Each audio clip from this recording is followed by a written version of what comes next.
of the 250 class.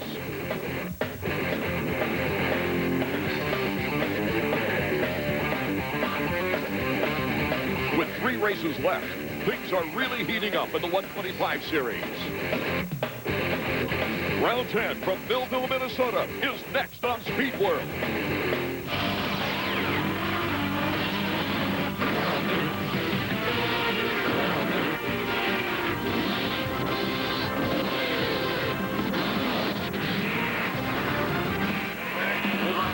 Hello, everybody. Welcome to Spring Creek Motocross Park in Millville, Minnesota for round 10 of the AMA Chevy Trucks U.S. Motocross Championship. Art Ekman along with David Bailey and Davey Coombs to bring you the action on a beautiful day here in Minnesota.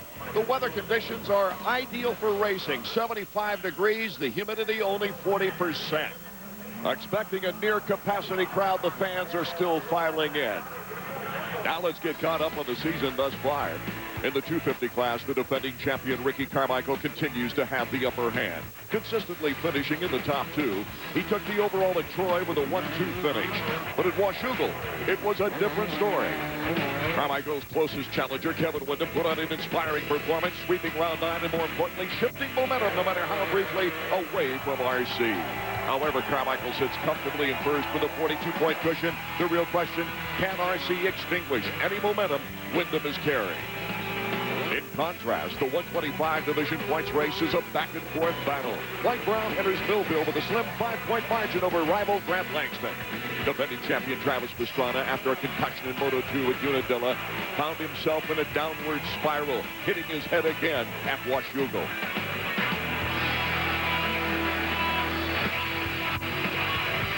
Let's go now to Davey Coombs. Davey. Down here on the starting gate, getting ready for the first 125 moto. The hottest rider on the circuit, Mike Brown, once again the first guy to the starting gate. But this time he brought a friend with him. Riding partner Ricky Carmichael came down, and they talked about where to start. Brown was going to start out in the middle. RC suggested the far inside, so that's what Mike Brown's going to do. Keep an eye on it. Brown coming up on the inside here on the start. Thanks for the insight, Davey. As Michael Brown, we mentioned earlier, taking over the points lead here on the Suzuki 125-point standings after 9 rounds.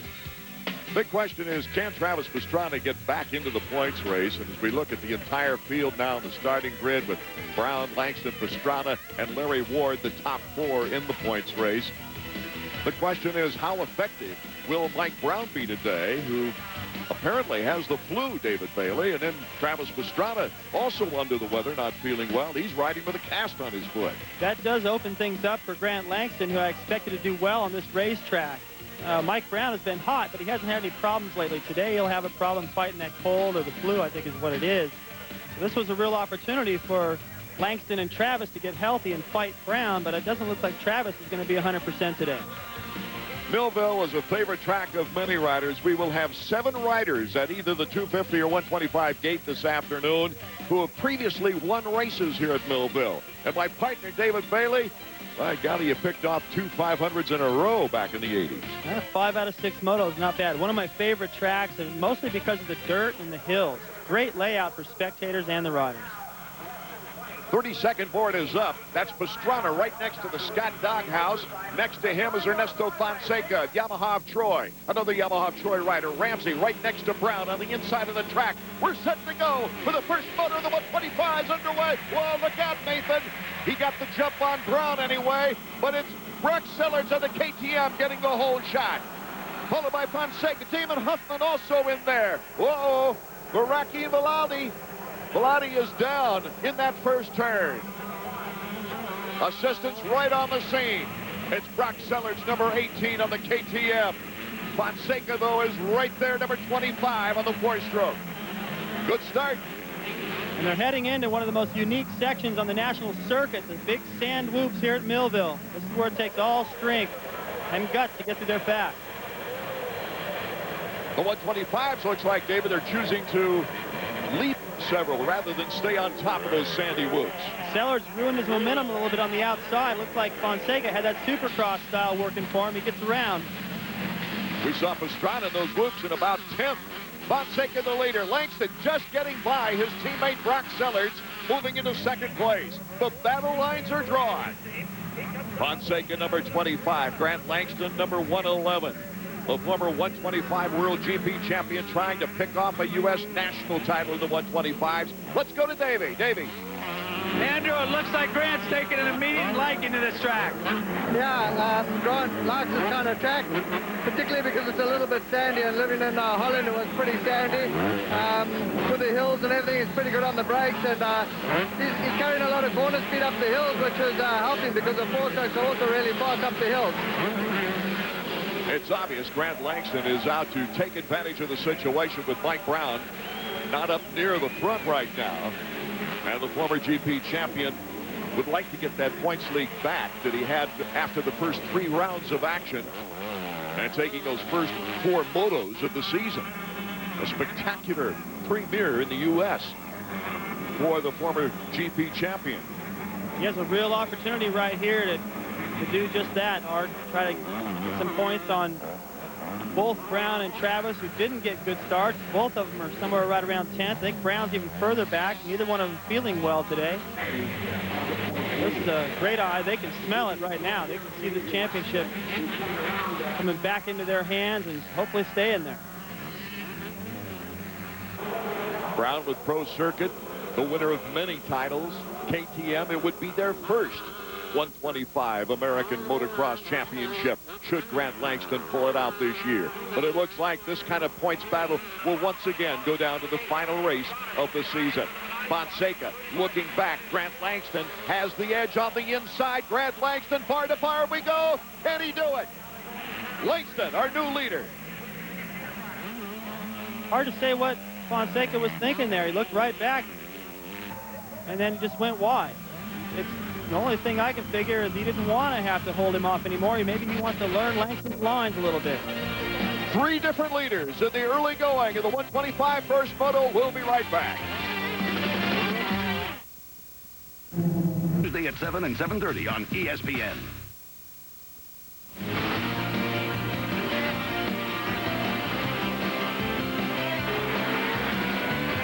Chevy Trucks AMA Motocross is brought to you by Chevy Trucks, the most dependable, long-lasting trucks on the road. And by Honda, the company that defines performance in motorcycles, ATVs, and scooters. Welcome back to Millville. Our opening moto as Travis Pastrana courageously has moved up from about 10th position. You see it here. Fonseca in second, number 25. Then you got Brock Sellards. Then Rodrig Thain, the Frenchman.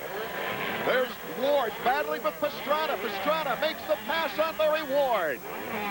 Brown is at the tail end of this freight train somewhere. Thain's momentum got ruined about halfway through that stand move section, so Travis picks up 2 spots at once. And he's got Fonseca in his sights.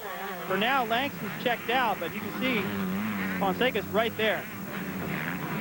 Boy, look at that sandy track. Famous here at Millville. Another look at the whoops. See Thain get all mixed up right there. He's got to ruin his momentum. Both Ward and Travis go by, but look at Travis. A little bit more body English to keep that wheel on the ground.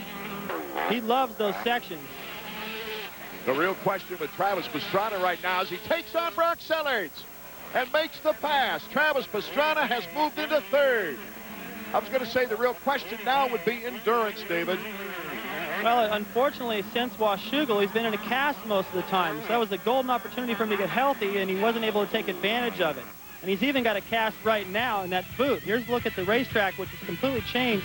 Up in the top middle section there, they reworked it quite a bit. But first, let's take a look at the sand whoop section over here with Davey Coombs. He's going to take us through there with the helmet camera. Long, wide straightaway. About 4th gear. Coming to the bottom here. See the sandstone pile. Whoa! See the sandstone pile up already. Over the tabletop. They're just pulling you because look what's next. Here's what gets hard. The Millville whoops.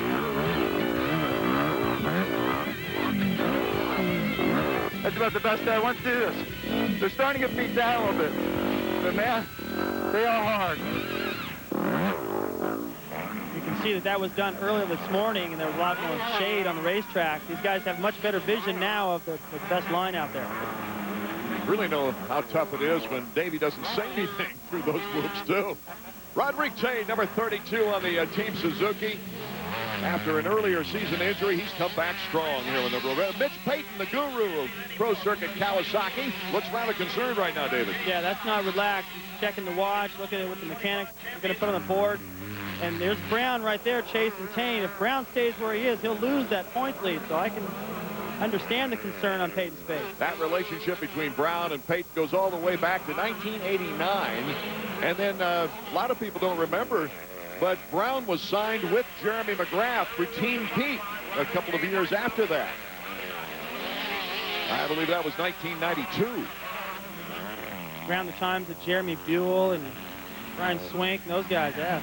I had forgotten about that. Buddy Anthony later was on that Team Pete team as well, taking second behind Jeremy, you might remember, in the 125 Supercross Wars. Watch Brown through the sand section. Takes a different line at the entrance, tries to get up a little bit more speed. Tallon Vohland back in action as we saw in the field summary there. Thain having some trouble in the whoops. Here goes Brown. And he finally gets by Thain. He's still got Ward up there, and it wasn't too many laps ago that Brown was right with Travis, but Travis moved his way right through the field in that whoop section, and Brown is starting to figure that line out a little bit better now. Lots of laps, lots of time remaining, though, for Mike Brown to move up through the group. Vision, too. That's wet sand, and if you stay behind a guy for even a corner sometimes, you get roosted. You've got to pull a tear off and try to figure out, let's see, should I pull that now or should I wait a little bit longer till I get past this guy and pull it? Because you can only put on so many. Ward, the winner at Redbud this year. All this stuff up in here is brand new. They've trimmed the trees up. Really done a fantastic job of making this track new for the riders and still good for the spectators. Grant Langston starting to pull away from Fonseca is our leader.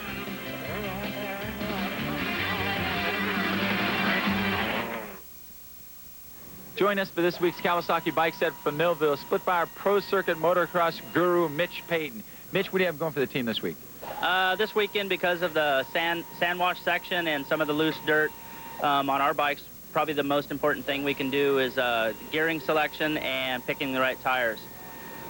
The track has like a section of the sand wash and the start being real deep that we need good traction out of the tire, so we kind of look for a combination of a hard pack tire and a sand tire. So you need something for both. And then the gearing, because of the uphill and the sand wash, there's a lot of time to be made or lost in there. So it's real important to have the right gearing for the track. All right. We'll see how it works out. Mitch Payton's got the points lead with Mike Brown, and that's this week's Kawasaki bike setup. Insight from the pits earlier with Racer X's Davey Coombs as we get back to the action here in our first Moto 125 action at Millville. Fonseca now starting to feel a little bit of heat from Travis Pastrana. Fonseca, as you see there, in second place. Grant Langston has started to check out, so he'll move up the point standing. And Travis took a big look over his shoulder on that jump back there, probably wondering where Brown is, wondering what the points look like. He doesn't seem to be staying quite as close to Fonseca right now as he was. He caught him pretty quick. Now it looks like he's just kind of taking a second wind. He's wondering if anybody back there is catching him, if he can afford to take this little breather right here. For those of you just tuning in, he's riding with a cast on his foot, and that prevented him from training during the two-weekend break. And look out. He just caught that foot in the ground right there.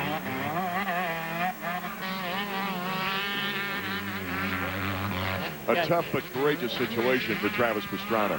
Yeah, he's definitely taken his... He's not as intense as he was a lap or two ago.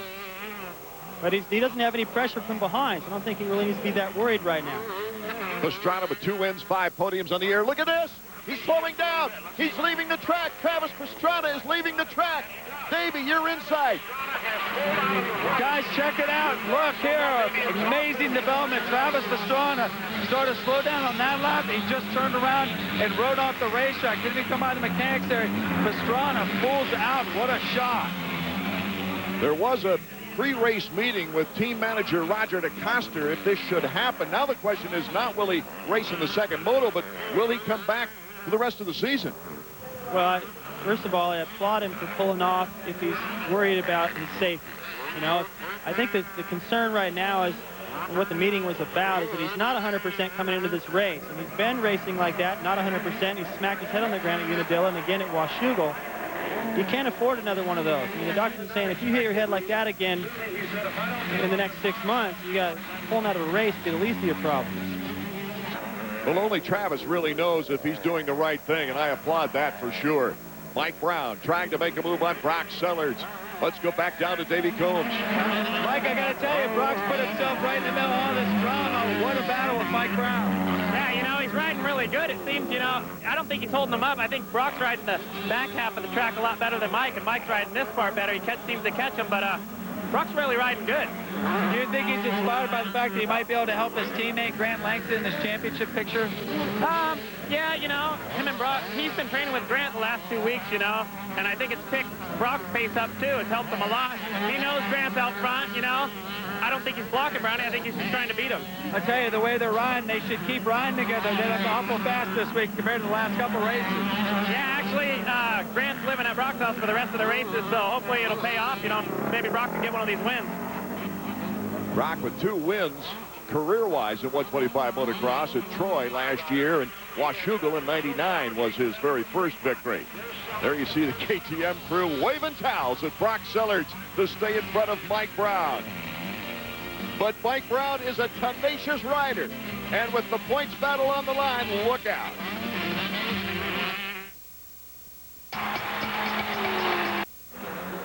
Moto 1, 125s, number 111.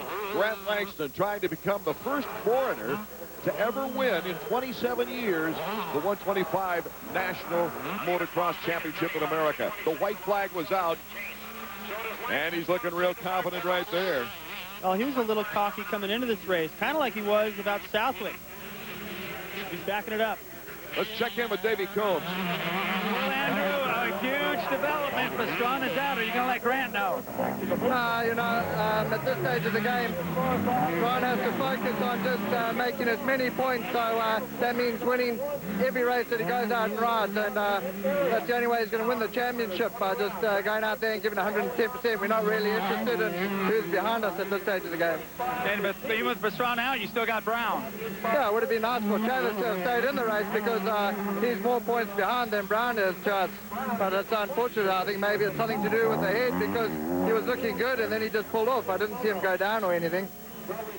Grant Langston's legend started, of course, in Europe, and then last year winning the 125 GP World Championship. But his legend in the U.S. started with him pointing to the crowd, something similar to what we've seen here on the final lap, and then falling down, losing that Supercross race that he had a big lead in. But he's come back to prove what a champion he can be. He can really cruise this last lap, too. When you come into a race talking about how you're going to win it, and you don't, you look pretty stupid. So I think part of the celebration right here is just backing up what he said, Art. He's got a little Muhammad Ali in him. The young lad from South Africa, overjoyed that he has such a big lead here on the final lap. This should put him in the points lead. I don't think he knows about Travis just yet. I'm sure he knows that Travis is nowhere near him, and that's good news as well in terms of points. This is just creating an even bigger rivalry with Michael Brown. It started, of course, in Europe, with Brown also on the GP circuit, taking 10 Moto wins that year, despite the fact that, oh, Shea Bentley. It looks like a leg for Shea Bentley. This kid has been riddled throughout his entire career with injuries. Oh, he's in pain. It looks like his right leg down below the knees where he's pointing. He missed the entire Supercross season, the first 6 races of the motocross season. And in fact, he had to survive an injury during the year he won the West 125 Supercross Championship. This is the last lap. There goes John Bodner with the CCI shirt on. He's the guy that you want to see when you're in this predicament. Langston should be coming around. What a bad break. The final lap, and Shea goes down. Shea trying to get back into tip-top shape. to prove his worth to that Pro Circuit Kawasaki team. They're slowing the bikes down coming over that hill. Grant Langston will be our winner of the first moto here at Millville. Fonseca is still in second place. Brown is in third. And to clear up that statement I started earlier, Brown had 5 wins the year that Grant Langston won the GP title. Mechanicals took him out of the points race, put him back to third. Here it's Langston, Fonseca, and Brown, our top 3. Davey Coombs is with our winner. Well, Grant, that was a huge moto for you and also for the whole championship picture. You win Pastrana DNFs. Yeah, I mean, I've had a 2-week break now, and you know, I got the bike set up pretty good. The engine's running well, and did a lot of suspension testing, and also they gave me a little break to get my shoulders sorted out, and I felt good. And I said to everyone on the team, I'm going to come here, and I won't be happy unless I walk away with 2 moto wins. Well, you're halfway there. What about Pastrana? What did you think when you got the signal from your mechanic that he was out? I didn't see the signal, but you know, I think lately he seems to be having a bit of bad luck and struggling, and you know, basically it seems like it's down to me and Mike, and as long as I'm out front, and I think I have the points lead now, so that's what matters. Actually, I think right now you're tied going into the second moto. You pulled up 5 points on Mike, all tied up. Yeah, I mean, that makes it real close now, and 5 motos left, and it's anyone's race, and I think if I can pull off the win for the team, that'll be great. Ernesto Fonseca holding on to second place, ties him with the best moto performance of the year when he took a second overall as well back at Troy. Fonseca looking strong through that whoop section. Davey? Ernesto, that was an amazing ride. You was held up front the whole time, and you're in the middle of some high drama. That was Mike Brown coming. Yeah, I know. I was trying to pick up my pace, but a couple lappers kind of messed me up a little bit there towards the end, but I felt great. My bike was working good, and Mike was definitely coming in strong. How do you feel going into the second moto? You don't have the pressure of the championship like these other guys do. Can you let it all hang out? Yeah, of course. I think that's my main goal. I haven't got a national win yet, so I'm working on it, and I think today might be the day. I mean, second in the first moto might be pretty good for the second. Good ride, Ernesto. Thanks. One of the biggest stories of the 125 motocross American season is Travis Pastrana. And the fact that here at Millville, he pulls out of the first moto. Let's get more information from Davey. Thanks. I caught up with Roger DeCosta on the way back to the pits. Roger, any word on what happened to your rider, Travis Pastrana? Well, I'm afraid we were worried about that this could happen. You know, he talked to us this morning. He felt that he did not have maybe the energy that it was going to be needed, and I told him to go out and ride as good as he can and see how things go, you know, and he had the speed, you know. He started from 8th and came back to 3rd pretty quick, and was in the process of trying to pass for 2nd, and he started making a couple of mistakes, and, you know, we had discussed if he started making mistakes to pull off, and that's what he did. So, are we going to see Travis in the second moto? No, probably won't see Travis anymore this year. Does that include Team USA for the designations? Yeah. Thanks, Roger. Believe it or not, this is a parade or practice lap for Ricky Carmichael just prior to the first moto of 250 action. Carmichael and gang coming up next.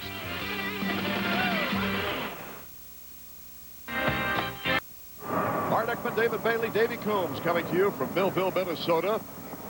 It's time now for the 250s to get to the line for their first moto. That's Kevin Windham, his 5th career 250 motocross victory coming at Washougal. Ali Seymour, along with Roger DeCosta from the Suzuki team. A great 1-1 moto sweep. And he's had a few weeks to savor that win, and what really impressed me about it for Kevin was the fact that he came from behind both times to outrun Carmichael. So his mental edge right now may be a little higher than it's been. Carmichael with a 42-point lead over Windham. The real battle is for 3rd in the points between Ferry and LaRocco. LaRocco going to the 4-stroke this week. Let's go to Dave. What you're looking at right now is the spot we thought Ricky Carmichael would take for the start of the first 250 moto. After all, that's where he told Mike Brown to start. Instead, after Ricky saw Brown get shut out, he moves all the way out in the middle of the gate. So Carmichael, with the #1 pick, takes the middle spot, not what he told Mike Brown to do. Oh, that crafty Ricky Carmichael as he leads off our Suzuki starting grid. with Kevin Windham, Tim Ferry, and Mike LaRocco. We've had a lot of winners here at Millville. LaRocco won 3 125 races in a row here at Millville. And Ricky Carmichael, of course, has won 2 125s and a 250. That 250 last year. The only year he hasn't won here was 1999, where he went 10-1 in the 2 motos. You know, getting back on that starting choice, Carmichael's is a little bit more thinking offensive. That inside starting position, that's more defensive. That's like saying, okay, well, if I don't get a good jump, at least I'm on the inside to the first corner. So I think Brown should have started where Carmichael is now. 30-second board is up. When it goes sideways, 5 to 10 seconds, the gate will drop for our first 250 moto from Millville, Minnesota. Carmichael. Racking up the X's. Boy, is he ever. He took a second in Washougal with a 2-2 to break a string of 5 consecutive overall victories. Tortelli to his right. Who will get the jump? They're underway. John Dowd of the KTM gets the whole shot. Carmichael's right there. So is Ferry, Raynard, Vuillemin, Windham, Dowd, LaRocco, all with good starts. My starts are so exciting, especially here at this track. Also, Glenn Hell in a fast start, but that first corner, these guys barely back out of it. Carmichael sandwiches himself between the 2 4-strokes. He's getting everything he can get out of that 250. Back in 1994, John Dowd took the 250 race here. He's in a battle with Ricky Carmichael. Carmichael, beautiful timing. Dowd having trouble. Ferry moves into second in front of Dowd. Carmichael reaching right up to clear that vision. They put on a lot of tear-offs just in case they don't get a good start. But the more you stack on, the more milky it is to look through that lens. So he gets rid of a couple right there. Ricky Carmichael taking the lead quickly here in the opening moto. And Tim Ferry is right there. Look at the fishtail. Ferry holding on. Yeah, you lean into that corner. The back end rebounds the other way. He saved it nice. That takes a lot of strength to get yourself out of that. Carmichael looking so fast. And relaxed. Just whips the back end out there, changes the direction in the air. It actually is effective to do that, but looks pretty cool too. Windham got his work cut out for him. Whoa, Carmichael. A tough landing, but he holds on. And those 2 riders now pulling away from the rest of the pack. Big braking bumps coming all the way down those hills. A lot of guys were favoring the right side. He's going over to the left looking for a smooth line, and he didn't find it. Interesting watching that back fender and the suspension of Carmichael's bike. Yeah, he runs the rear end really soft and a slow rebound, probably a little slower here because of the sand sections. You want that rear wheel to come back slow so it doesn't kick the back end around. I always ran my rear end a little slower on the sand tracks, and slower than most of the other guys on the team everywhere else. Ricky's running slower than I used to. I don't think it would even really work that well unless you go that fast. You've got to go that fast to really feel the benefit of the way he sets his bike up. Same with McGrath. Raynard in 3rd place. Robbie Raynard took a 125 victory here in 95. There's LaRocco making a different sound. That is interesting, too. LaRocco on that CR450R, as Ryan Hughes has decided not to run the rest of the season.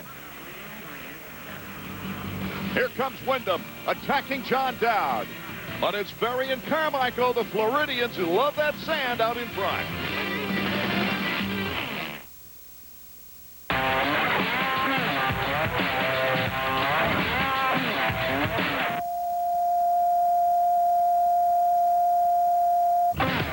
Attention. The preceding space was a demonstration of the KX domination system. In the event of an actual race, it would have been followed by the roaring crowd and the new champ holding an oversized cardboard check. For further instructions, contact your Kawasaki dealer. Somebody's about to ride off with a great deal on a Kawasaki. What are you going to do on your summer vacation?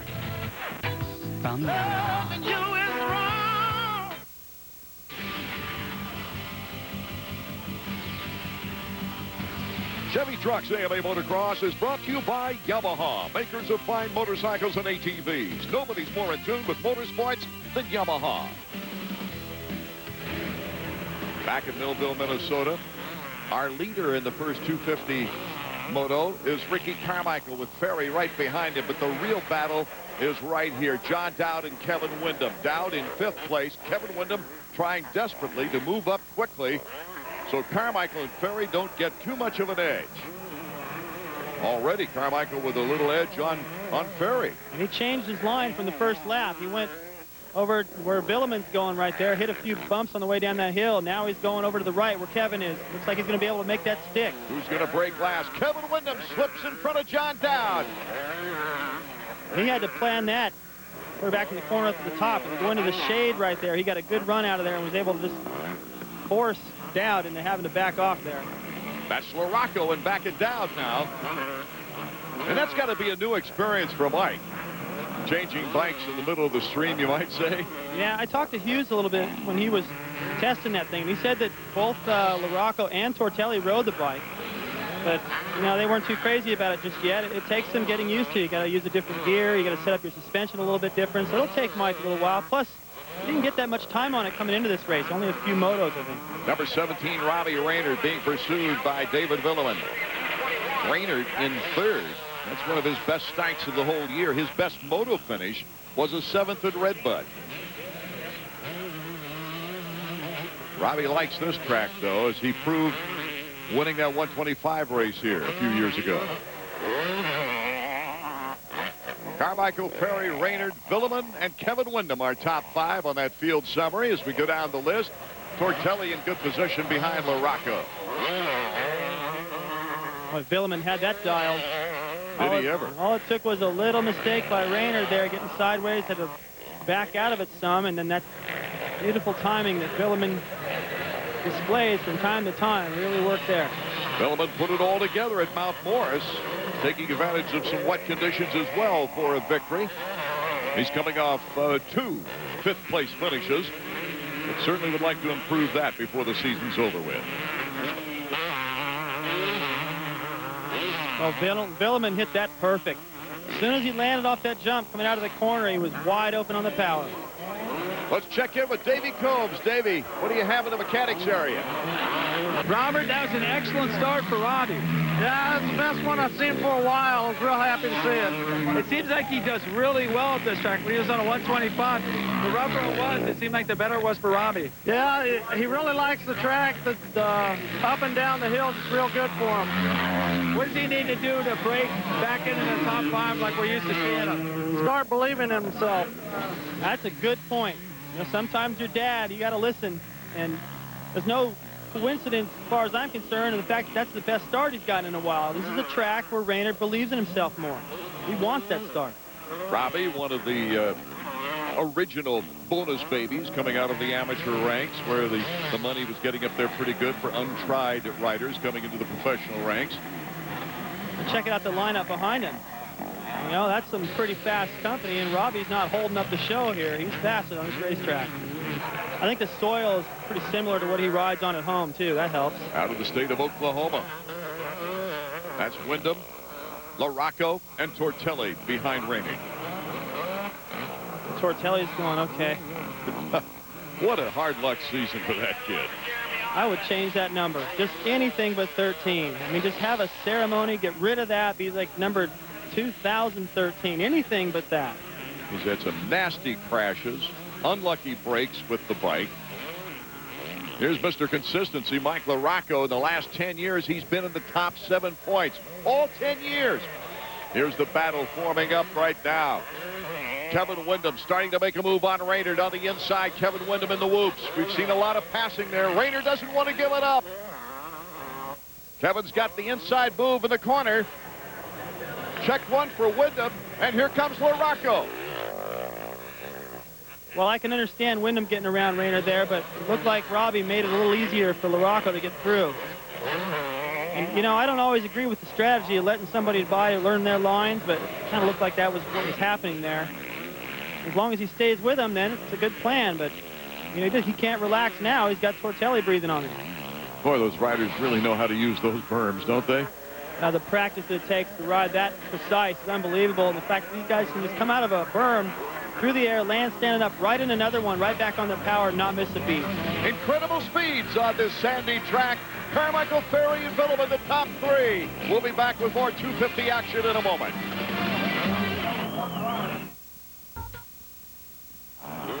Art Ekman, David Bailey, Davey Coombs back with you. 250 Moto action number 1.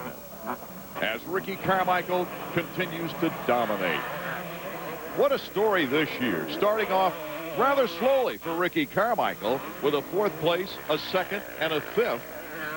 Mainly out of having trouble in the first moto of each race.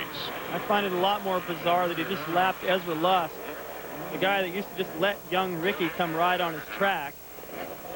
Now look at what's going on. Lusk having a terrible year. But I think he's just trying to salvage it, you know, kind of get through it and really start fresh next season when he's got a chance to win something. And the rumors have him going to Kawasaki next year. Yeah, he's just checking out the bike going, well, that'll be mine. Trade bikes, huh? He's in the lead. Well, that's a good sign. Here's the battle for 3rd with David Vuillemin and Kevin Windham. David, I really admire the way Kevin Windham has kept that work ethic up high despite some discouraging times. He's been very consistent this year. In fact, his worst race was a 6th at Redbud. He had a 2nd in the first moto, and then the chain came off the sprocket. No fault of his in the 2nd moto. Yeah, that would have been at least a 2nd overall. And I think since that time, he's had a little extra help in the mental and physical department to keep him really in top form, and really made a difference. More and more riders are going for those coaches, nutritionists, and sports psychologists these days. Here comes Windham trying to challenge Vuillemin. Ripping over that area. Kevin Windham with a clean pass. And inside, just a better line all the way down that section. And Vuillemin looked over at him and still kind of left the door open there. Vuillemin tried to come back on Windham. Let's see what happens in the whoops. Windham timing him beautiful. That's a toss-up between Vuillemin and Kevin. These guys both have that incredible timing to put the bike exactly where they want within an inch or two. And that's important through that section. If you overjump or underjump any of that, you're ruined. He's looking back at Kevin. He should be looking at his pit board right here. Kevin's looking at his. I don't know why he needs to look back at Kevin, but it's got to throw your concentration off a little bit. You should look where you're going, and it just led to the pass. Kevin, other than Ricky, is the fastest guy on the racetrack right now. His lap times are right there in the neighborhood with Carmichael. Look at this line. He switched to that just a lap or two ago to miss all those braking bumps, and Vuillemin followed it. Windham leading this freight train with Vuillemin, LaRocco, and Tortelli. Time to go to the mechanics area and Racer X's Davey Coombs. Well, Paul, we've been watching Mike fuel with Sebastien. How's it feel to hear your guy go by on a thumper? It sounds pretty weird, but he seems to be adapting to it pretty well for only riding it for a week. It looks like he's adapted extremely well. I mean, after a career on 2 strokes, he comes right out. He's leading the world champion. Yeah, it's not natural to him yet, but if he rides it for a little while, it will be, and look out. How much longer do you think we'll see him ride? Is this something in the future, maybe even 2002? He's thinking about riding it next year, so he wanted to test it for the last 3 nationals to see how it went. Finally, how hard was it for you to learn how to work on that bike? Oh, God, that's a whole other story. That's what I was going to say. While Mike's trying to make the adjustment, so's Paul, but I think there's enough people from Honda over there to help him with the switch. I know Dan Bentley was there to oversee things. He was the one tuning that bike for Ryan Hughes. Have you heard anything about Ryan? I know that he was considering not riding for quite a while because of the head injuries and the concussions, but I think he's been clear to that now. So I haven't heard what he's going to do, but I'm glad to hear that he's okay. One of the fine young men in this sport, one of the many fine young men, Ryan Hughes. Hard worker. He'd love this section. Boy, would he ever. Here comes LaRocco. LaRocco does very well in that sandy area. A 3-time winner in the 125s here on this track. LaRocco taking on Vuillemin to the inside. Mike LaRocco, once again, Vuillemin looking to see who's next. Oh, I thought Vuillemin got through that section pretty quick. LaRocco just had a little bit better line there on the inside. And still staying in touch with Kevin Windham right there. Oh, that could be a good battle. I'll tell you what, I'll bet you he's feeling better and better on that bike every lap. Getting more and more used to the when to get on, the power, what gear to run. Vuillemin has definitely dropped back. There's Tortelli going by him. Yeah, he pretty much let that happen. I don't think that was a mistake. He's just hit a spot in the race where he needed to take a breather or something, and he couldn't afford it with those guys on his tail. It's so much different being on a 4-stroke than a 2-stroke. But do remember that Mike LaRocco is pretty used to power. He won the 500 championship, the last AMA 500 championship that was given. We'll be right back with more 250 action.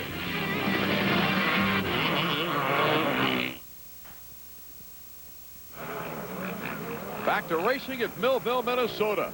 This is our 10th round of U.S. motocross action. And it's the white flag of our first 250 moto. Kevin Windham, Tim Ferry, final lap. Can Windham catch Ferry's 4-stroke and pick up some points? That's how close all those guys are. Just unbelievable. Carmichael has just dusted these guys today, but look at the battle for second. Here's a big key area. Windham picking up speed in the whoops. There's LaRocco and Tortelli back there to scoop up any scraps. Ferry made it through the whoop section without any trouble. But right now, Windham is starting to pick up on him. Look out. Going through some left riders. Here comes Windham. On another technical area, Kevin Windham moves into second place. Well, that was just a little bit unfortunate. Ferry was trying to jump into that section. It looked like try to double in, and he wasn't able to do it. Plus, he got a face full of sand. So Kevin was able to sit back there and look at the situation and take the right line. Wyndham looking so strong at the end of this moto. He started behind everybody, and now he's up to second. Look at that. Ferry just ducked out of the way so he can get a face full. He definitely got roosted, sandblasted more like. And there's LaRocco. He was almost ready to make that pass before the corner. He's still on him. Ferry getting caught behind Gio Tedesco in that whoops area. So that's pretty good. LaRocco's first ride on a 4-stroke, and he's right there with Ferry, who's got that bike pretty dialed. Carmichael waves to the fans. It will be his 10th moto win. Shaking his head right there. Yeah, you better believe it. This is his track. He loves it. After Washougal, he had something to prove. Kevin Windham in second place, holding off Ferry, but can LaRocco move up to third? Windham in second, Ferry in third, LaRocco, a great premier effort on that 4-stroke for Honda in fourth. Tortelli holding on to a top 5 spot. Roncada moving up to 7th, Dowd slipping to 8th. Let's go down below now and hear from Davey Coombs. Davey? Ricky, it looks like those 3 weeks off did you some good. Yeah, I went out to California for a while and did some testing, and I believe I got a better setup. It felt good to win like that. I'll tell you, Bridgestone tires were hooking up off the gate, and, you know, my bike is running really good this weekend compared to the way it's been running, and I think my performance showed now. Hopefully I need to go out there and do the same thing the next moto. How's it going through the Millville whoops today? It's pretty rough, you know. I think they digged it out bigger since yesterday, so they're pretty tough. They're a tricky part of the track for sure. One last question. How do you feel? How's your stomach? Oh, my stomach's great. I got some new medicine now, and I didn't have no problem. It's fun, finally. Good luck in the second moto. Thanks a lot. Thank you. Nothing like a win to put a smile on Ricky Carmichael's face. Here's Tim Ferry. Very fine race for Tim. Beaten out for that second spot by Kevin Windham, but he held on to third, holding off Mike LaRocco. Let's go back to Davey. Tim, you had a great moto going. What happened at the end? About halfway through or so, I must have been just trying to work the clutch too much. You know, kind of a lot of turns are real soft here, and I was trying to work it in a higher gear and you know, try not to spin too much, but I ended up frying my clutch. So last half the race, it was kind of just slipping going up the hills. Up until that point, you were keeping Carmichael checked. Yeah, I was staying pretty close. He was a little bit faster in practice, and I felt like I could almost run his pace, and it would have been definitely a good race. It's a bummer that, you know, that had to happen, but I guess the way it goes. Well, you salvaged your bike for the second moto. Can you beat Ricky here? I think if any track I can beat him, it's this one. I beat him at something that, you know, I didn't think I was going to be able to, and so yeah, I'll just go out there and get a good start again. I didn't get a great jump off the gate, so, and I still come out third. So definitely, yeah, Yamaha 4-stroke got me to the, you know, first turn, top 3. All right, good ride, the tough break at the end. Yeah, thanks a lot. Ferry handling diversity like the top professional he is. When we return, The 125 points battle rages on without this guy, number 1, Travis Pastrana. Travis himself clues us in when we return to Millville. Welcome back to a relatively quiet Millville, Minnesota between motos. In the first 125 moto, number 1, Travis Pastrana surprised us all by giving a final salute right here to the fans on his way off the track for a DNF. It was determined before the race started that if he wasn't feeling in top shape, he would do just that and prevent a possible crash like this that we saw at Washougal. Suzuki team manager Roger DeCoster has already told us that he will not run the second moto, but let's get it from the horse's mouth. Thanks. I caught up with Travis Pastrana after the first moto DNF here at Millville. Travis, what exactly happened? Well, I've just, you know, with all the injuries here lately, I wasn't able to train as much as I would have liked to on the bike and everything. And, you know, as good as I felt out there, at the halfway point, I was physically beat. And to run the top pace of these guys, Langston, Brown, everybody else, you have to be really on top of your game. And if it was the beginning of the season, you know, I would have dropped off the pace, got maybe, I mean, I might have been able to salvage a 5th out of this moto, but that's the best I'm going to be able to do for the rest of the season. And it's just not how I want to end out the championship. I'm going to go home, I'm going to train hard and get healthy, most of all, and I'll be ready for next year. But I have to, you know, forfeit my spot on the Motocross Nations team, which this has been one of the hardest decisions and days of my life. But Brown is riding phenomenally, and I think he's going to do a great job. He's going to be a great choice for the Motocross Nations team. Travis, I know you had a tough summer, a few big crashes and everything. Was that in the back of your mind when you were riding, thinking that you didn't feel comfortable on the bike? You know, to tell you the truth, I haven't got but 3 days on the bike before I came out here. I've only ridden 3 days of practice since Unadilla, which was almost 2 months ago. But I feel really relatively comfortable on the bike. I mean, it's like an extension of my body. It's just, I was going out there, and it's really difficult to run the pace with these guys when you haven't been, you know, 100%. And, you know, I could have gone out there and, like I said, maybe hopefully some top 5s, but that's not where I want to be. And to Langston, Brown, I mean, Fonseca, all these guys, they're in such good shape and riding so phenomenally that, you know, you have to be on top of your game to even have a chance. And I wouldn't have a chance at the title. It would take a miracle. So I'm going to go home. I'm going to get healthy. I'm not going to go out there and push myself so I have another concussion. And I'm going to come back strong next year. Well, guys, there you have it. Travis Pastrana making a very difficult decision. One of the things that makes Travis the happiest is his love of competition. And you can see there making that tough decision. He just didn't feel he could be competitive with a guy like number 111, Grant Langston, who has tied Mike Brown for the points lead in the 125 motocross scene after the first moto. We'll be right back with moto number 2 in a moment. I can't stand looking.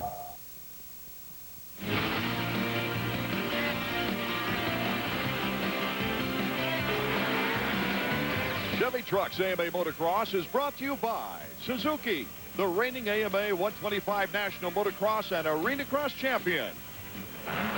Number 100, Mike Brown, was 59 points behind the points leader after 6 races. But he's coming off 4 consecutive moto wins. And he is tied for the points lead with Grant Langston. That could come on the all-time comeback list should he win the title. Davey? Well, Mike, we missed you at the end of the first moto. I understand you're not feeling very well. No, I was feeling good. I just ate too much roost, and had it in my throat, and I was like almost going to throw up because it had it all in my throat, and I couldn't breathe good. And, no, I feel good, you know. Sorry I didn't stop there and talk to the crowd, but no, hopefully this moto I'll be up there. I'll stop for sure, and yeah, it's good. I understand congratulations are in order with Pastrana out. You've been invited to replace him on Team USA. Yeah, I'm really excited about that. Pumped, you know. That's an honor to be doing that, and I'll do my best job, and you know, looking forward to that. But first of all, I want to win this championship. Right now, you're tied with Grant Langston going into the second moto. Yeah, it's good, you know, that he's up there with me. And the pressure's on now, so I like it like that. It'll be good. Good luck, Mike. Thank you. Mike Brown trying to join Steve Lamson, Jeff Hemming, and Pastrana for great comebacks in the points race. In fact, Hemming in '92 is the only 125 rider to win a title, winning his first race as late as the 5th round. Brown's first win this year was round 5. Grant Langston, though, is a tiger by the tail, number 111. There's Brock Sellards, his teammate, and then Mike Brown. So the rivalry that started in Europe 2 years ago between these two, Mike Brown and Grant Langston, continues here in America. They are tied in the points going into this second moto of the afternoon in Millville. Oh, Brownie not getting a very good start. It's Sellards and Langston out front, the two KTMs. Keith Johnson, Steve Boniface. Brown is about mid-pack. That's Keith Johnson from Albuquerque that went down in a dangerous position as Grant Langston takes over the lead. Looks back, he's got his teammate right behind him. It looked a little bit like Sellards. Once he saw Langston come up around the outside of him, he eased out of it just a touch so he could run a block. I don't mean an unfair block, but just to make things a little bit easier for Langston out front. He understands what it's going to take to win this championship. He's doing his part. There's Fonseca, number 25, behind Sellards. Where's Brownie? Yeah, he's not getting off the line very well today. He moved over to the better starting position, but he didn't get off over the first 10 feet of the gate very well. In fact, he got kind of closed off by Sellards and had to ride mid-pack to the first corner. No, we really didn't see it here at Millville so far, but we'll hopefully see it at Binghamton or Delmont to see the two, Mike Brown and Grant Langston, get together. There's Brownie, just went through. Because these guys are so unflappable and aggressive like warriors. Boy, wouldn't it be great to see him man against man. Langston still wondering where Brownie is, I think. He's looking back again as he takes away from Brock Sellards. He looks really confident. He jumped up that hill as far as the 250s are jumping. There's Fonseca in third. Thain. Wow, Brown just stuffing it in. Yes, and Brown moves into fifth right now. Look at that back end just hopped all the way from that braking bump into the berm. He's pushing hard right now. Thain is next on his list after passing Boniface. They're basically starting the season right now. It's tied going into this moto, so Brown's thinking of every point, every rider. He could probably look up the track at certain points and see that it's a couple of KTMs out front. And that's probably got to have him riding even a little bit more aggressive than normal. Brown definitely the underdog, especially after Langston got such a great start on the season. See how hard he's pushing? Came out of that dip and almost over-jumped the berm. The first couple of laps of a race are critical to be able to get in there and stay in contact with somebody. Once you lose sight of them, it's demoralizing. And this is the kind of track, as was stated earlier, that Grant Langston loves. A sand track like his home track last year in Holland. Yeah, the thing that people overlook, too, is that Brown likes the sand as well. He doesn't care if it's on pavement. Sawdust, bring it on. He's tough. And, you know, he's telling Davey, oh, I feel good. Well, he's not feeling good today, but he's not going to tell us that. He didn't look good. His eyes are red. He's going to do whatever it takes. Hated to see Pastrana being pulled off the Motocross the Nations team, or pulling himself off because of his condition. But with Brown, the replacement, who's already raced several races at Namur, Belgium, I think that's a good move, like Ryan Hughes was chosen last year for the U.S. team. Yeah, anybody that knows what's going on over Europe's just totally different. The practice schedules, the way they drop the gate, the kind of track, the way they prepare the track, everything's different. If you're comfortable with that, you have an advantage, even if you're not quite as fast as somebody else over here. If you've got Europe dialed, you're a good pick. Now, I'm not saying he's a better pick than Travis, but from what they have left, I think Brown's a great choice. Brownie tried to match somewhat the effort of Steve Lamson way back when Lammy was 59 points down after failing to score a point in 3 of the first motos of the season. The one thing about Brownie's comeback, he was 59 points with 6 races left on the season. Fonseca getting another good start. Got a chance here to put together a good day.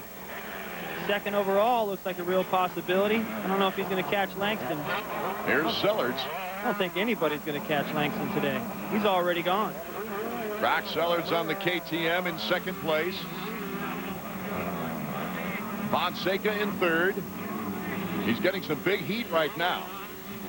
Well, I got to be honest with you, Art. When Sellards had his surgeries and stuff over the winter, switched to KTM and was struggling at the beginning of the year, Here comes Brownie. Oh, he just leaps by him.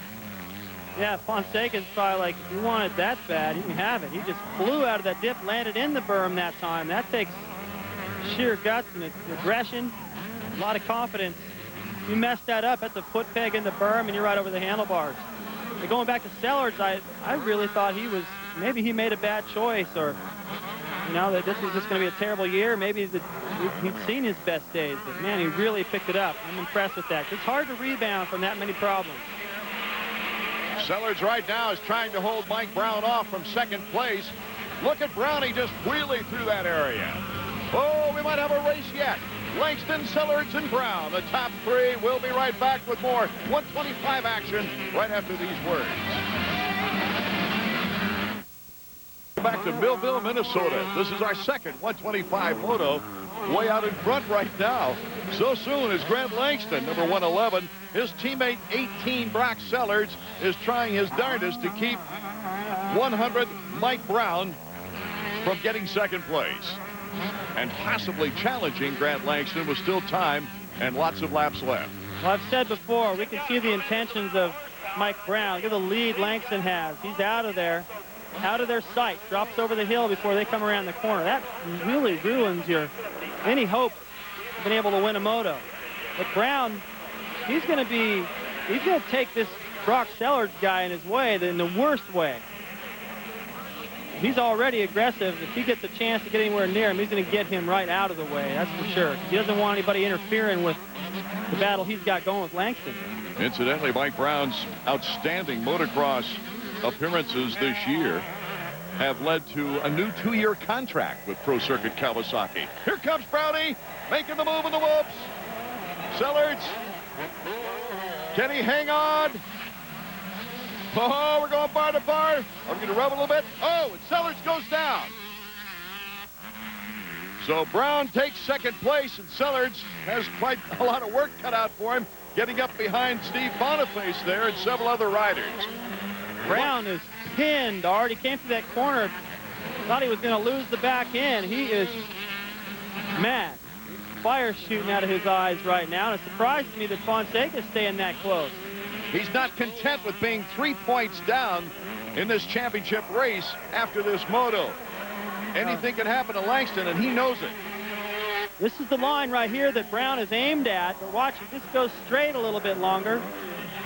Kind of runs, Sellards didn't have any room right there. Watch this. This is the very next corner. Brown gets in there so hot, his outside foot slipped off the peg, and he still kept it wide open. This guy's mad right now. He wants to get, you know, when these guys, Langston and Brown, talk about each other, there's not a lot of love. You know, there's been a question posed to Brown a couple times, what about Langston? I don't care about Langston. Every time my bike was together, I beat the guy. And Langston thinks he can beat Brown, so this is going to get good. There is professional respect that takes over after they get off the track. Oh, Rick Johnson and I had all kinds of respect for each other, but no one else saw that anywhere near the races. Grant Langston out in front.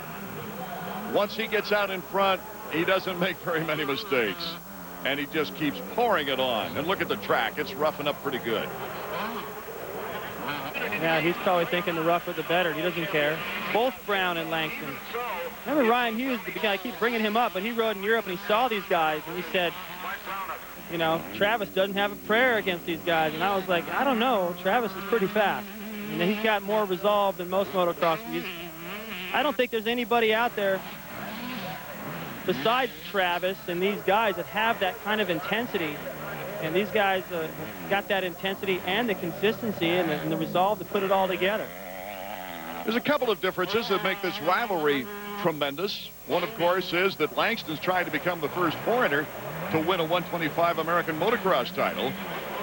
And, of course, Brownie is just trying to uphold his nationalistic feelings as well. But there's 10 years difference in age from these two. Langston at 19, Mike Brown at 29. So we get the baby boomers pulling for Mike Brown, I think. Well, I'm impressed. I'm so sorry to see Travis go, because you get 3 guys out there that try this hard, that have this much confidence and skill. you're going to have real exciting title down to the wire, even with, you know, it's, like I said, it's just a real shame what Travis did. I agree with it. And at least there's still two guys to fight it out. For those of you just tuning in, Travis Pastrana pulling out of the first moto, feeling he just wasn't in shape to contend with number 111 and number 100. Let's check in now in the mechanics area. Racer X's Davey Combs. Tony, it looks like Rodrig's sandwiched between a couple four-strokes. Yeah, it looks like it right now. He's a four-stroke sandwich. I can assume that respire means breathe in French. Exactly, that's what it means. I usually put that on there every race. That's what he tells me to put on the board. How do you think he can end up in this moto? I'd be happy if he's top 5 like he was the first moto, give us a good overall, and maybe put us in the top 10 at points. I'd be really excited about that. He's had a great few races, going back to Kenworth and, of course, Washougal. Yeah, he has. He's really picked it up. I think that he's trying to show that he's, you know, got some work to him, and he's been trying really hard, and I'm pretty happy about that. Thanks, Davey. Thain looking impressive with a podium performance in the last race at Washougal. He had a couple podiums early in the season, but a big crash hurting his shoulder at Southwick, and he was out for 3 races, even went back to France to recuperate, and then came back to Troy, took a second in his very first moto back, but in the second moto, number 32 said, hey, I just wasn't in good enough condition to compete. And after 20 minutes, he had to give way to the other riders. Our Suzuki trivia question, who's the only Suzuki rider to win consecutive overalls here at Millville? The answer when we return.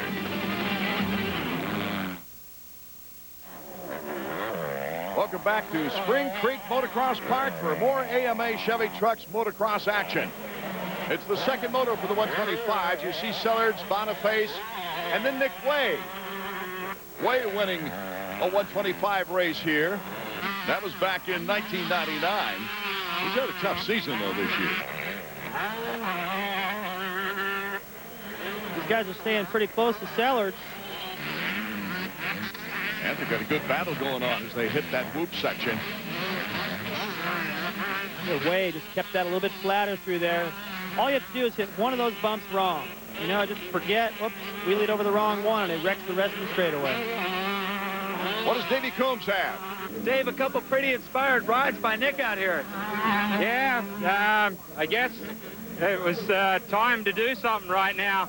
You know, he struggled all through the outdoor season, and he got hurt at Washougal. A couple weeks off, didn't ride at all. I think it's helped a lot. I know this is a racetrack that he won at a few years ago. Did that add any extra inspiration to him coming into Millville? Yeah, I think so. Here's the 4-stroke action here, even in the 125 class. Looks like Fonseca. Yeah, something's wrong. Yeah, he's not riding nearly as hard as he was. Looks like he lost the back end right there, too. How to ruin a perfectly nice day. Ernesto Fonseca's got to feel bummed out. There must be something wrong with the bike. He was riding tremendously well. Rodrig Thain currently in 3rd. The Suzuki trivia question, the only Suzuki rider to win consecutive overalls here at Millville, a local hero. The late Donnie Schmidt in 87, 88, then went to Europe to gain championship form in the GPs. For our Suzuki flashback, we called on Travis Pastrana. This race here in Millville last year was great. I mean, I didn't think I had a chance at the championship. I was just going out to have a good time, and always heard about the, you know, the big whoops, the whoop monsters here, you know, and just going out there and big hills, a lot of diversity, and kind of been looking forward to it the whole season. And I came out there and ended up, you know, getting 2 great starts and just leading pretty much every lap here last year. And it's a great track for me. With Langston way out in front here with our second moto, the battle is for 5th place. Fonseca 25, Way is over on the far side of the track, sandwiching Sellards. Fonseca's still losing time. I can't really figure out just yet. See anything wrong. But something is, because he's been riding strong all day. I know he's in shape. He had a great first moto. The flat rear tire, that's what it looks like. Kind of looked like it when he came right out of the whoops, didn't he? Yeah. That may be his problem. And I can understand, yeah, it's flat. Oh, what a bummer. What next for this youngster who was off to his finest motocross of the season? Well, there goes Sellards. Nothing new. He's just wounded. He did a good job at disguising it for a little while. It was hard to tell. He's still trying. He didn't just give up. But that's the third moto I can think of this series where he's had some sort of a problem while he was running in the top 3. Brock Sellards into 5th. Mike, after that early crash that Brock had, it looks like he's gotten right back on the pace. Yeah, it looks like it took him a little while to get his head back on straight, but seems to be picking up the pace. His lap times are getting better, and try to get a strong finish, maybe get on the podium. There's Fonseca now trying to hold off Nick Way. That's got to be awfully frustrating. Yeah, but you know what? It could be a lot worse on a different track. In this sand, there's a lot of berms and things that'll hold that back wheel in the line. That was a hard-packed track. He'd be a lot further back by now. Sellards 18. Fonseca 25 and Nick Way on the inside. You like to see a guy still try hard when he's got a problem. And that's his teammate back there. He could easily just move over and go, here you go, but he's like, forget it. It's a race. Way makes the move. He had Number 23. He had to move over that time. Way had enough. Nick Way's off to his best afternoon in motocross this year. Davey? Kenny, every time Ernesto Fonseca comes through the mechanics area, he looks back, looks at his back wheel. I'm assuming it's a flat tire. Yeah, that's what I'm assuming too. It's really hard to tell, but he kept looking down, and I think it's a flat. He's trying to ride it out. You think he can finish the moto? That's what we're hoping. That's what we're hoping. Tough break, Kenny. Yeah, thanks. Grant Langston in first place with Mike Brown in second place. If it stays this way, he'll have a 3-point lead going into the penultimate round. Number 111, 17 seconds in front of Mike Brown. Well, we'll probably see the checkers come out when we come back here to Millville.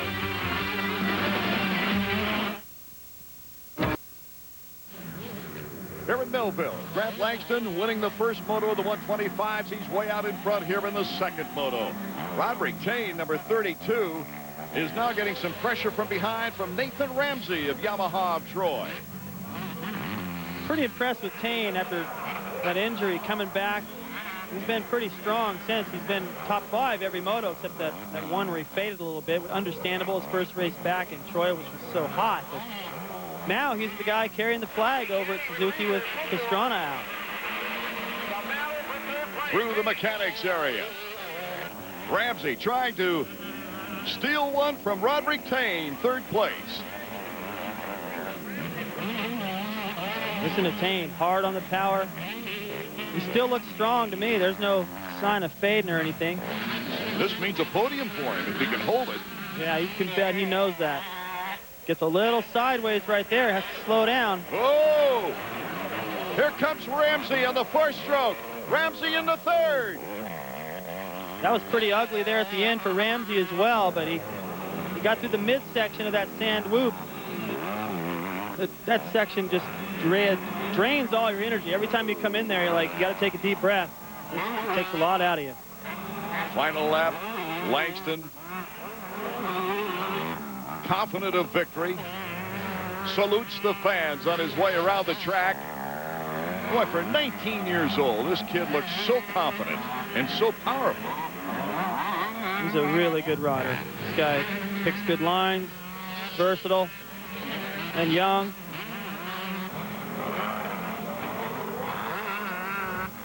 He knows right now that he's going to be the new points leader once that checkered flag comes out. As he weeds his way through the lapped riders and easily takes the checkers. Grant Langston. Langston now has won 8 motos out of a total 20. Langston, Brown, Ramsey, the top 3 with Thain in 4th, and Sellards rounding out the top 5. Let's go to Davey.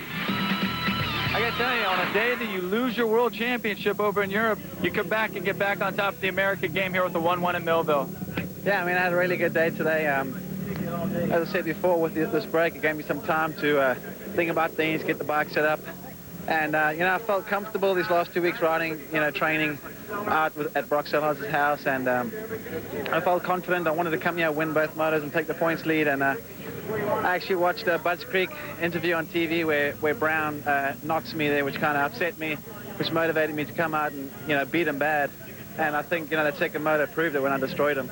With Pastrana out, it is between you and Brown, and last year the two of you raced together for that 125 World Championship. You came out on top there. Yeah, well, I mean, you know, I beat him last year, and I want to beat him again this year. And, you know, unfortunately, Travis has been injured, and, you know, he's been a great competitor, and it's kind of sad to see him end off the season like that. But, you know, it makes racing, you know, a two-horse race now, and, you know, I think, you know, it's my turn to win. You know, it's been a bit of a drought, actually. It's been since Hangtown, since I swept. And I feel like the old Grant Langston's back. Should be an exciting last 4 motos. I hope so. Here's the overall picture now, with Langston 1-1, of course, Brown in second, and Rodrig Thain with that 4th place, getting on his 2nd consecutive podium. Nice job by Thain as we go back to Davey on the podium. Second race in a row. They got you on that start.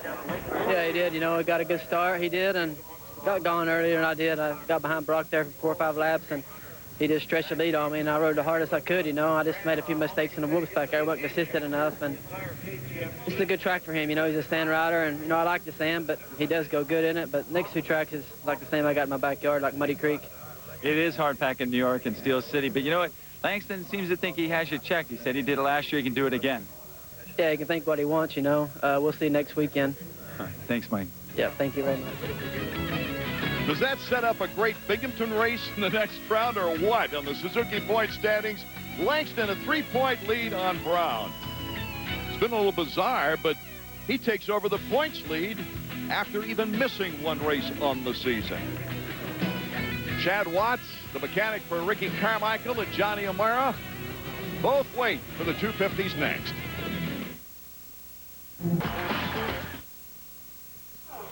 Art Ekman, David Bailey, and Davey Coombs bringing you action from Millville, Minnesota. It's been a perfect day for racing as we look forward to the second moto of 250s. Kevin Windham with the 2nd place in the first moto is coming off not only 2 podiums, but also a 1-1 win at Washougal. But he is nowhere to be found around the gate right now. Hopefully, Davey Coombs has got some information. Well, check it out, guys. They went ahead and told the 250 riders to fire him up, and here comes Kevin Windham at the nick of time. A whole new clutch in that Suzuki. Windham's going to get a shot at Carmichael here in the second moto. Kevin pulling in right alongside Ricky Carmichael. He's got Tortelli to his right, Carmichael to his left. That'll get your heart rate up. And you know, for as much of a hurry as you needed to be in right there, that's a pretty casual ride at the gate. Just kind of locked up the wheel and slid right into his spot. Robbie Raynard, number 17. His dad's trying to keep him cool. Everybody else is heating up. Getting ready for moto number 2 of our 250s. Carmichael, winner of the first moto. The board sideways, rev it up, waiting for that gate to drop. The final moto of the afternoon underway. Carmichael a good start. But it's John Dowd once again on that big 520 KTM getting the whole shot. Windham's right there.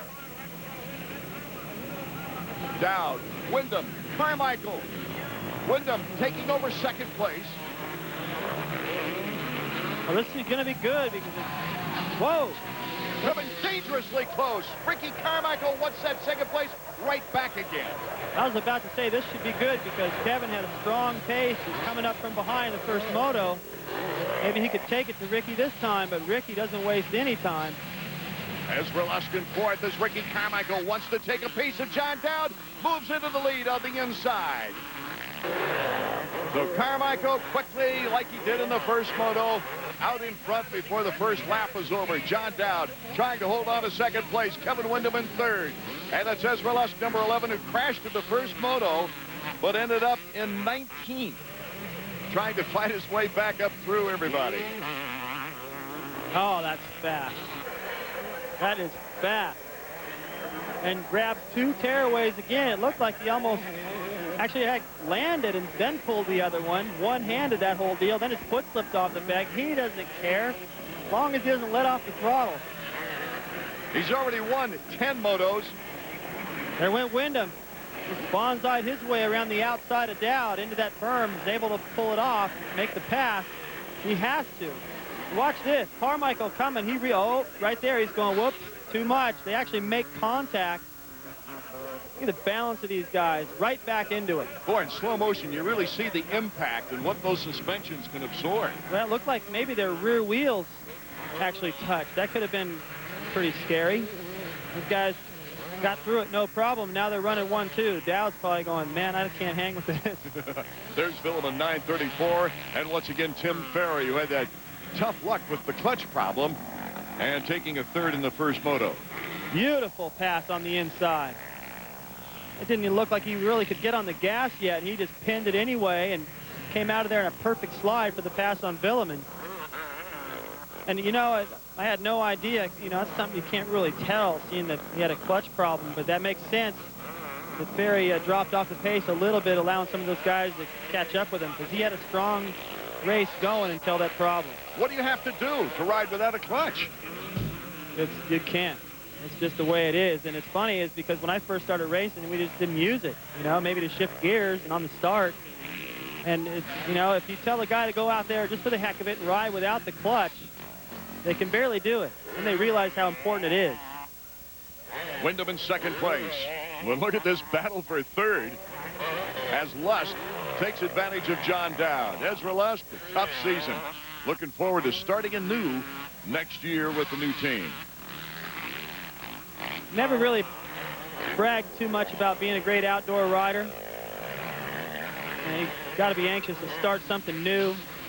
New team, new surroundings, and in the Supercross season where he really gets it done. He does have 3 career 250 victories outdoors, however, and showed us time and time again how gutsy a rider he is outdoors. We'll be right back with more 250 action. Hey, Kiki Club member. Back to Millville, Minnesota, second moto for the 250s. And Tim Ferry. Amazing story this year for Tim as he tries to run down Ezra Lusk, David. He lost the clutch in the first moto, but that's only one of many problems he's had all year long, and yet he survived very well, third in the points. Remember at Unadilla, he lost the whole front brake assembly. Then at Troy, the bike blew up. Look at that pass. And he is on the gas right now. Then at Washougal, halfway through the first moto, running the pace with Ricky and Kevin out front. He lost his goggles. And then the first moto here, no clutch. So 4 consecutive races with some kind of freak problem. Nobody's fault. And he's dealing with it. No problem. I like his attitude. Roncada's having problems. Stephane Roncada gets clipped and has a few French words for the guy that just went by. Yeah, get him mad, and then he's really fast. You need to start the race like that. That's what sometimes you need to do. Very besting Ezra Lusk. Let's take another look at this just awesome pass. Well, watch Ezra get on the gas, and he's got to let off. Ferry never had to let off, and he's not in that soft stuff. He hits the better part of the jump, scrubs off a little speed, lowers, keeps the bike lower, and then he lands on the downside under power. And Lusk's probably thinking, what did I do wrong there? Here's our leader, Ricky Carmichael, checking out once again, Davey. Chad, you guys were in a position like this at Washougal. Ricky out front, Kevin second. How will Ricky play it different this time? Well, we learned a little bit at Washougal about K-Dub. You won't give up at all. We just got to get a fast pace right now and do those laps. Don't go through it like a 2-lap slump like we did at Washougal. Do you think that sitting on the starting gate affected Ricky at all? You guys are down there in the heat for a little while.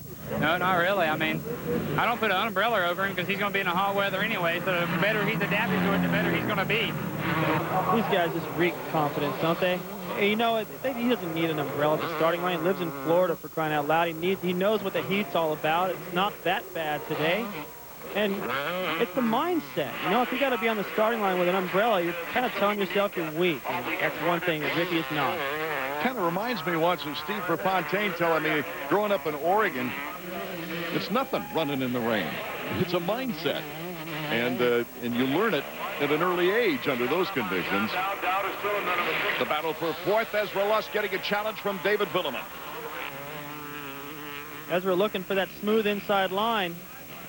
Change his line real quick. Good thing Vuillemin's not following him too close. These guys are having a big battle. And it's got to be frustrating to ride this hard, and Ricky's just pulling away. Lusk getting into the whoops first. Oh, nicely done by Ezra. I don't know that you could go through that section any faster. Both those guys racing each other got there in a hurry. And Vuillemin gets the edge. Deep rut right there. Ezra got a little high-sided. Vuillemin had the better angle coming in, but it's been the guys going down the inside of that straightaway that have had the advantage at the end.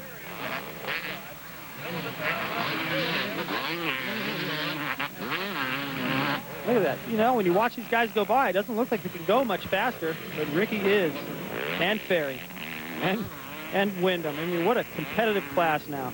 Dowd versus LaRocco here. A 520 versus that 4-stroke for Honda. I'll tell you what, you know, I've been kind of back and forth on the whole 4-stroke issue, and having a 500 or a 450 4-stroke in the 250 class is a little odd, especially, you know, not to mention the 250 and the 125 class. LaRocco's got that inside. Looks like it's going to pay off, but, you know, that's what it's coming to. My son rode a 250F the other day and didn't want to get back on a CR. He goes, Dad, it's harder to ride. And I encourage everybody to take a look at 4-strokes. That's going to be the future. It's kind of like saying, oh, I don't need a computer. You're going to get left behind. LaRocco, 11 career wins on a 252 stroke, tries his hand for the first time on a Honda 4-stroke. In this Honda profile, we talked with Mike about the change. It's fun for me to ride because it's different. I mean, it's a completely different style of riding it, and not that it's hard to adjust to. I mean, it's an easy bike to ride, but it's just a lot. It's a lot of bike. It was 3 races left, you know, and I'm kind of in a position where I'm stuck, so I'm going to use it as a learning process. I mean, I know this may be the future, and I'd rather ride a few races now where it's not as important as, let's say, if I start next season with it. So, you know, I'm going to learn these next 2 months and just see where I stand. To come to Millville with the sand and the bumps, we asked him about the differences that he'll face in this race. To ride it for the first time in the bumps and the soft dirt was already more different than I expected, but I felt like we made some adjustments that made things better for me, and I definitely think I'll be competitive. So with some time to test the new bike, Mike look to make a change for next year. Yeah, I ride the last 3 races on it. You know, after that, I'm going to do a fair comparison in Supercross, see where I stand. I get Rated E for everyone. Millville, Minnesota. Ricky Carmichael is checked out. It looks like he's going to sweep Millville for his 4th win in 5 years at this track. But the battle is going on for 5th place right now. And it's a good one, too. LaRocco came down that inside in a hurry. There he goes again. Yeah, Lusk came down from the outside back there and just leaped into the berm. I don't know if he could do that again. He went in there as hot as he could just to barely hold off LaRocco, and there goes Mike. And the amazing thing is Lusk is not saying, here, take the spot. He's battling it. No, he's riding as hard as he can. He was doing the same thing with Vuillemin, but just little things here and there that are holding Ezra back. Well, I've always admired longevity, and Mike LaRocco currently in 5th place. That might be his middle name. Paul Delorier, the mechanic and loyal friend. I like to see it, Art. I like to see the fact that Jeremy will be 30 next year. LaRocco already in his 30s. Larry Ward doing well. Dowd running at the front here and there. You know, I'm getting a little tired of seeing the 4- and 5-year-olds in a semi at Loretta Lynn's. I'd like to think that these kids could start a little later with more maturity. Down in the pits with Paul Delorier is Davey. Well, Paul, unfortunately, Mike didn't get the hole shots he wanted, but at the same time, he's making progress. Yeah, he's making good time and getting used to the bike. I don't know. We're going to get a hole shot one of these times. Figured maybe it was a new bike, new luck. Try again next weekend.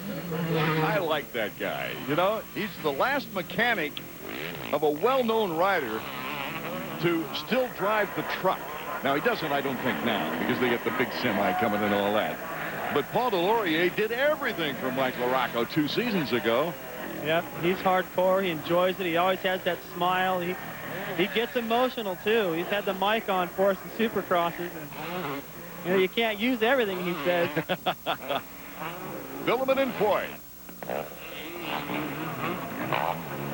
put in a hard day of riding. And again, I mean, the frustration of riding as hard as you can go and coming in and just having to ask who won. I can't explain how frustrating it is. I've had it happen to me. And you get in a little bit of a rut where you start to lose your confidence. Vuillemin here in 4th is looking at a 5th place overall for his efforts today. It's the 3rd time this year would have taken a 5th place overall, and then he's got that win at Mount Morris, of course. I mean, look at him through here. Looks great. Imagine riding that hard, and you're losing 2-3 seconds a lap, perhaps, to this guy. And the next week, you line up next to him. How you feeling? Not confident. Ricky Carmichael making his way through the lapped riders right now. Ezra Lusk has got problems. Let's go to Davey. Down here in the pits, Ezra Lusk just pulled in. He had a fine ride going his ride in the top 5 after a terrible first moto. There you see Ron Wood, a Honda engineer, and his mechanic Mike Gosler checking on the bike. Ezra Lusk pulling out early here in the 2nd moto. What more can happen to this guy this year? Ezra Lusk sideline, still talking with the Mike Gosler. Another frustrating turn. I can't see enough of number 4, the defending champion Ricky Carmichael. His style, his attitude, and of course the skill that he professes on these tracks. Let's go to Davey. Well, Chad, I checked the lap times. You're right, it was just 1 lap. That time Ricky hung 3 more seconds on Kevin. Yeah, and actually Ferry's catching up to Kevin right now, so hopefully that'll occupy those two a little bit. And Ricky keep doing his own deal, and maybe I won't have to worry about that alarm calling. Is this the kind of Ricky we could expect to see the next 2 nationals to close out the season? I hope so. I mean, it would be nice for next weekend to go really good and have a little bit of relaxation at the last race. You might see us on $1.25, but you never know. Did he just tell us something? Maybe. To break the all-time record, he's tied with Mark Barnett with 125 wins. Well, that's pretty confident, though, going against Grant Langston and Mike Brown. What if he got into that class and didn't win? Because I'll tell you what, those guys are fast. I know he probably knows how fast Brown is. They ride together. And I have a feeling that if he's going to ride, it won't just be for the record. It'll be to try to help Brown win the championship. Here's what Chad was talking about. Tim Ferry, number 15, gaining ground on Kevin Windham, number 14, for 2nd place. Now, this is a battle for podium spots. Well, Kevin rode his tail off the first moto, used plenty of energy. Then he had that little excitement after the parade lap, having to get a new clutch, rush to the starting line. So he may not have come into this moto quite as fresh as he'd like to. Well, if Ferry makes the pass, that means he's got a 3-2 at the checkered flag, quite possibly. That would beat the 2-3 of Kevin Windham, not in point total, but in the rules. That would give him a 2nd spot on the podium. Well, it's a 6-point swing, or a 4-point swing right here. If he can pass him, they go even. Here comes Ferry, looking very aggressive. Well, Kevin did it to him the first moto. Looks like he's going to return the favor. He's all over him. Showing that front wheel, that's for sure, as they come down that hill so fast. What's tricky about it is this time of day, you're going into the sun right there. See the shadow on those berms, and you see the shadow and all those braking bumps. It makes them look worse than they are. Here comes Ferry. Ho-ho! How did he get that 4th stroke in front? That was total commitment. He came in there so hot, Windham could hear him and knew if he aimed to the inside, they were both going down. So Windham wisely backed out of it. Tim Ferry in 2nd place. He's showing us that he doesn't like to give up, regardless of where he is in the order. And speaking of order, it's Carmichael checking out on Ferry, Windham, Vuillemin, and LaRocco.